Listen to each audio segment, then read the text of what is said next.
Hey everybody, welcome back to Havoc Maker Studio. My name is John, and we're going to do a video on Warhammer 40,000 today. Yay!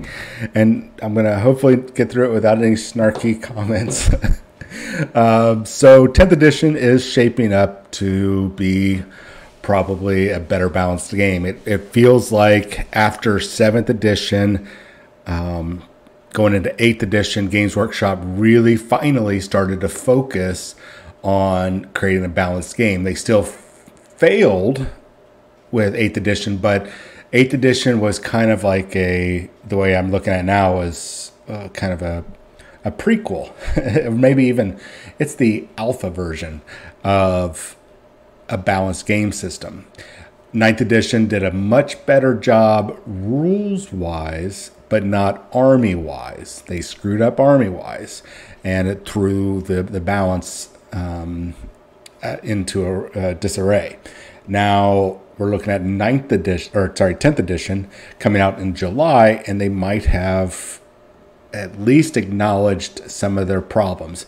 And I would say that it is the one thing, even though I think tournament players can be a very unique challenge in dealing with publicly, that the tournament players, the one thing that I can at least say that's good about them is they know how to break the rules. Not necessarily cheat. We do know that there's cheaters out there. We've seen it on stream. We know people are being banned left and right. So we know that they do cheat, but exploiting loopholes in the rules, because Games Workshop was not focused on a balanced game system because they are a model company. They've had some issues. So 10th edition looks like they might have solved it. 9th edition was getting close, but not 100%. So one of the things that they acknowledge in a roundabout way, not actually come out and say, look, we're sorry, we screwed up. I can't expect them really to say that. I really wish they would, but they're not going to. One thing that they acknowledge is that 9th edition, their missions were on point. They were the most balanced that they've ever done, which, cool. I'm really happy about that. The maps were good. I generally have not heard anything bad about the missions.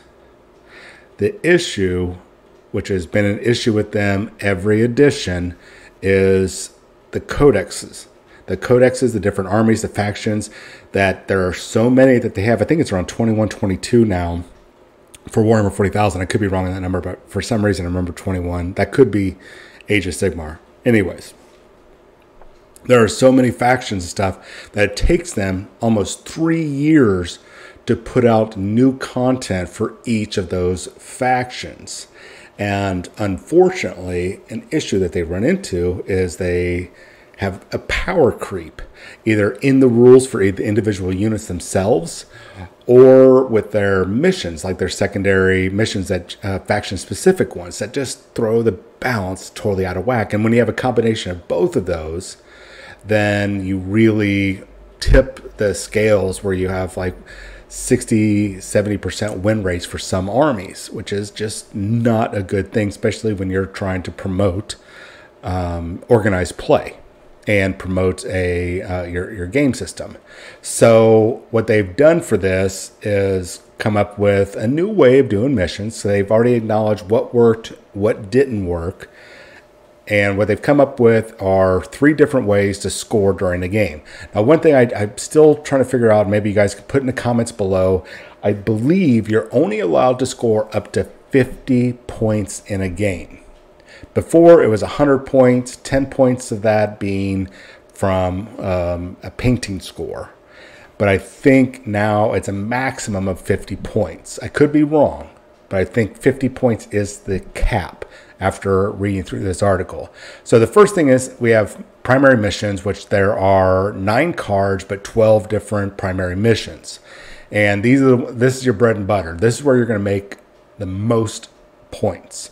This is up to that cap of 50 points. We're going to go with it's a cap of 50 points. If I'm wrong, it's a cap of 100. We'll just insert it yourself into your brain pan. You'll get it.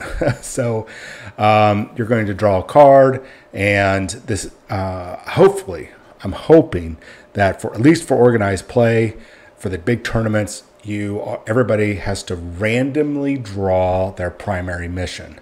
This, I think, is a big balance for a big way to balance the codex creep, because if you get to choose your primary mission, then you choose the one that's the most tailored for your army, which why wouldn't you?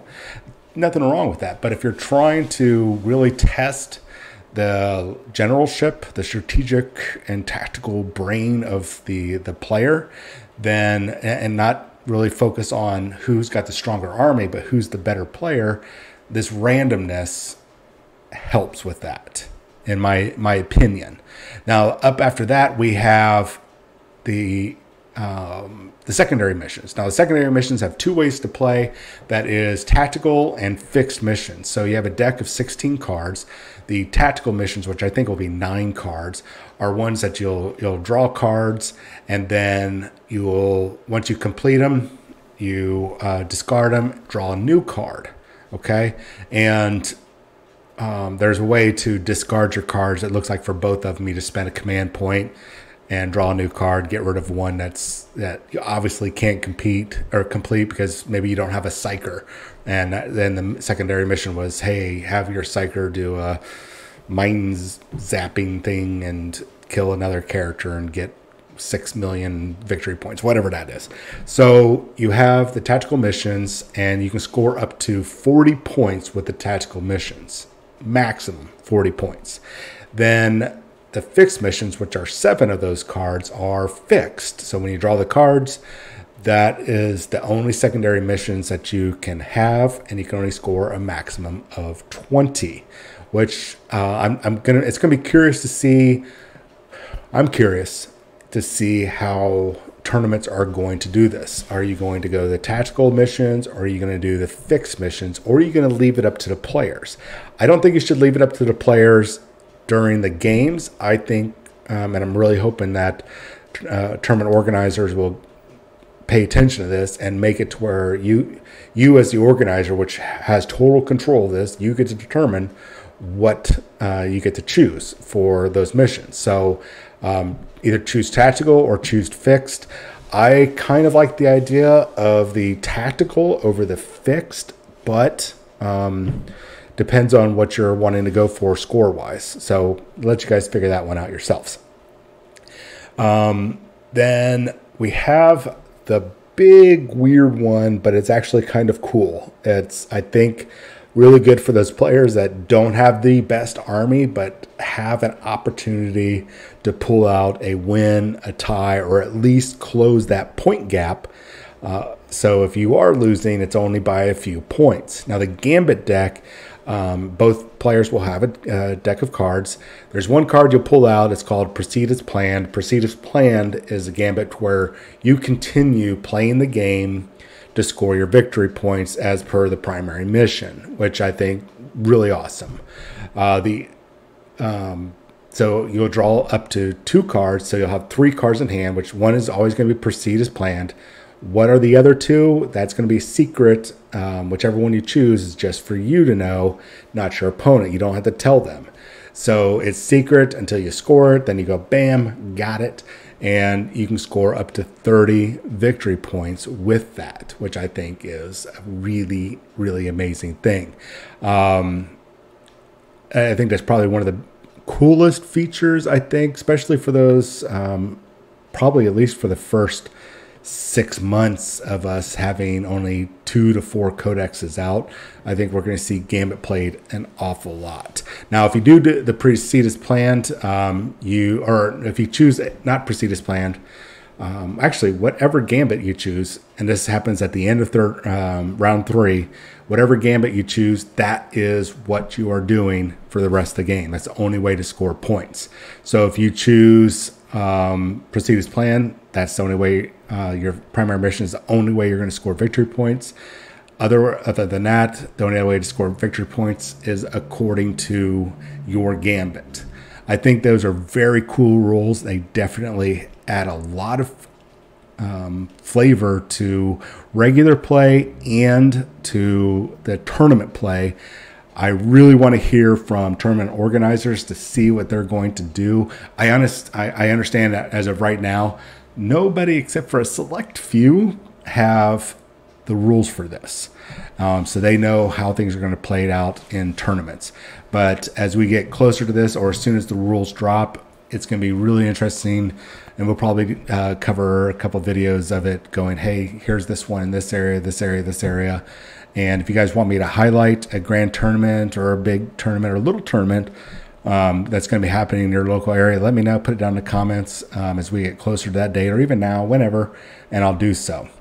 Anyways, that'll do it for this episode. I've got another one that's it's another tie-in with the mission rules and scoring for Warhammer 40,000 going into 10th edition. Is it going to be there? Is it not going to be there? Is it important? And how important would it be if it is? That's a lot of questions. We're going to answer those in just a short bit, probably around the 2 o'clock hour. Anyways, you guys have yourself a wonderful day. I'll chat with you later.